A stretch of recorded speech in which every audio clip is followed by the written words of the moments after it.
Welcome back to DBS and the Law Factor Live. In the studio, Father Clovis and his brother Gregory. If you have any questions or comments that you'd like to share with us, then if you do have them, we're going to open the telephone lines in a moment. But I just want to go through some of the comments that we've been getting already tonight. Here we have. A lot of the time, the man of the house forgets their obligations to their family and they tend to stray away. As a result of that, children find other alternatives to survive, like stealing, getting involved in criminal activities, and so on.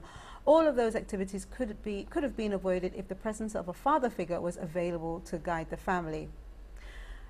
Another one. Some of the men do not know what responsibility is all about. After 5 years of having my twins, the father told me he didn't even want girls. It broke me, but with the love I have for my children, what can I do for them? Well, here's a call. I haven't even asked the call to open, but you're here, so let's just take that call. Hello, welcome to the Law Factor Live. Yeah, hello. Hello.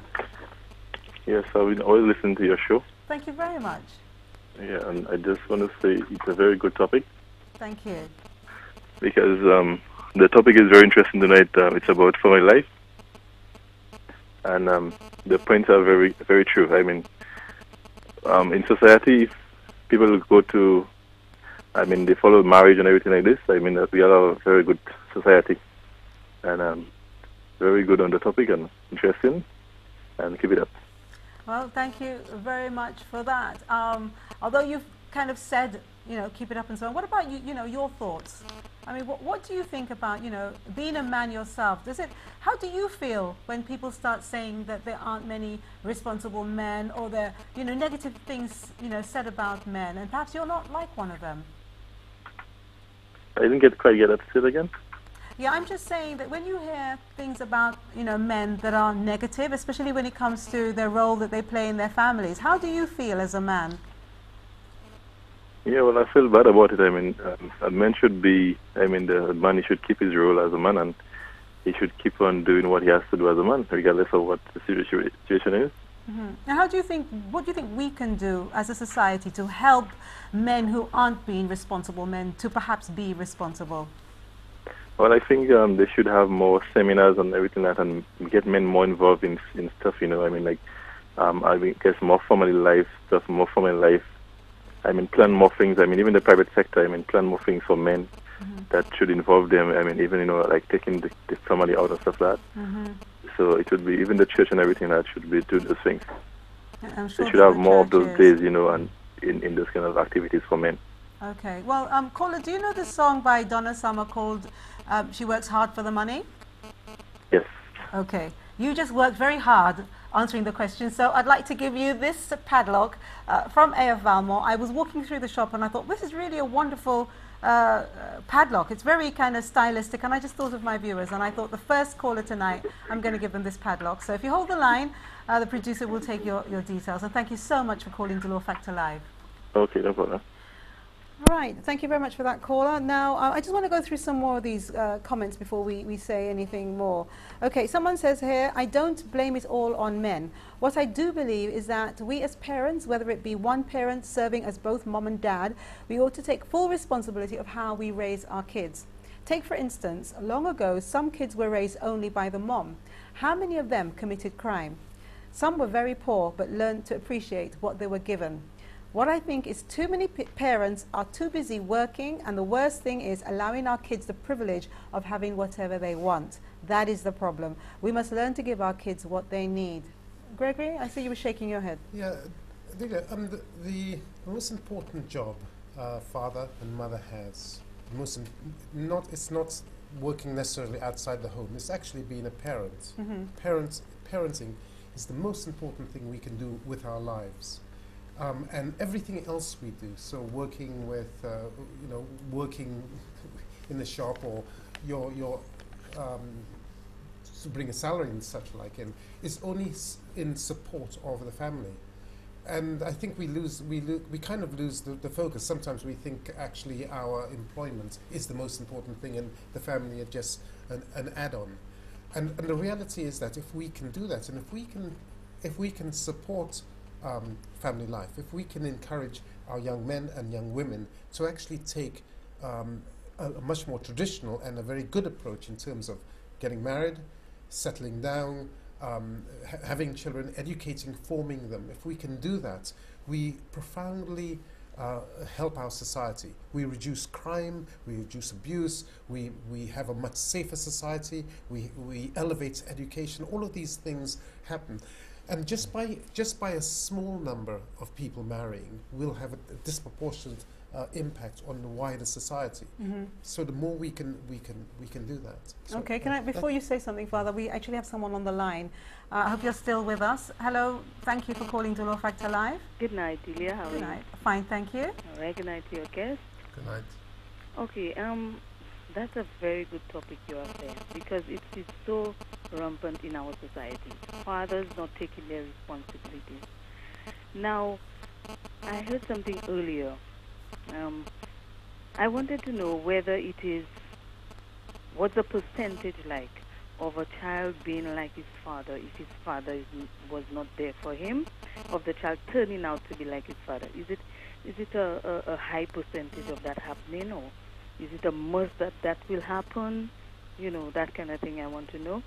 And I don't think, in some cases, even though the father is not there and the mother is strong, you know, the child can turn out to be good and don't, take the bad road.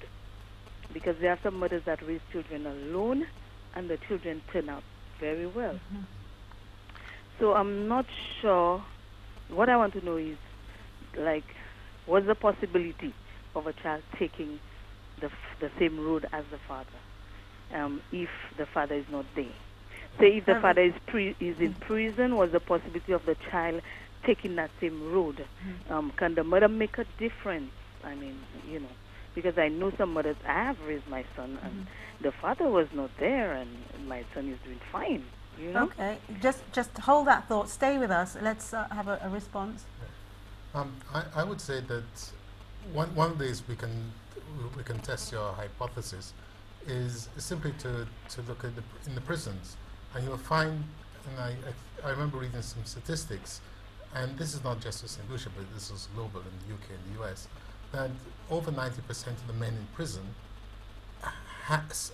did not have a father present in their life.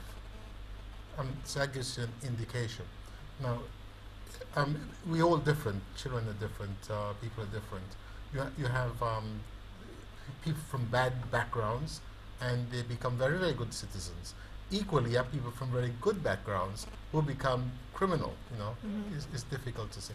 So, in general, we can say that the child who is raised with a father absent is disadvantaged, but it's not a sort of iron law. It doesn't work in every case. Some benefit.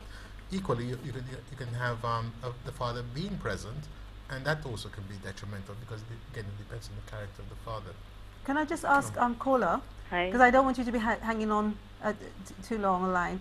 I think it was an excellent question, and because of that, Thea is actually going to email you something which has a selection of gifts that you can actually choose what you'd like, courtesy of AF Valmont. So thank you very much for calling the program tonight. Hold on, Delia. Yes. I wanted to know whether the absence of a father affects boys more than girls.